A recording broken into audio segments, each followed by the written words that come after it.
most of my organizations are related to disability, which is weird in some senses for me because I'm not used to, I'm not used to being so open about my disability. It's something I try to hide and keep closed. So it really has been helping me at least to be more open and be more aware that this is not necessarily a negative thing in the sense of, you know, my future. It's a factor in my life, but it's not necessarily something that's controlling in every area. And there are people there that have a similar issue or can relate to the struggle.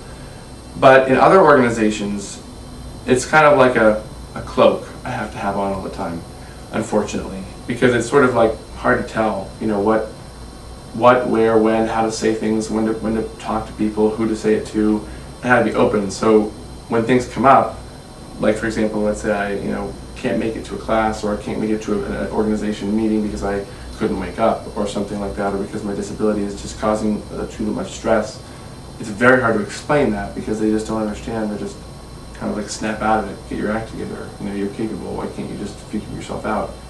So I think interacting with students has been good among the disabled community, but outside of it, it's still very much a battle of hiding. Some are open, but a word like bipolar disorder, you know, that does not have a good tone to it. So kind of working with that has been still a challenge, I'd say.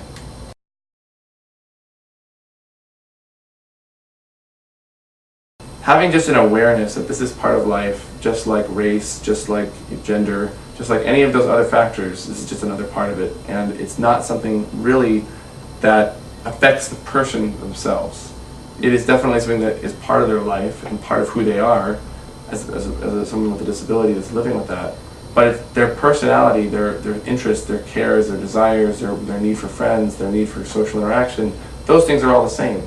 So for them to try to latch on to the similarities that all humans deal with and kind of look beyond the blatant differences of disability would be very positive, because that's what they need. They need to know that they can be accepted, those disabled students. And non-disabled students just need to be aware that it is an issue, it is a factor, but there's a lot to that individual that has nothing to do with their disability, that they can access. And so to be just caring, aware, understanding, and to watch your words, because it's something that gets thrown around a lot and is made fun of and inappropriate, and then what that does is it causes somebody who's in a position to shrink back and actually be somewhat damaged, and they're trying to be accepted in the community.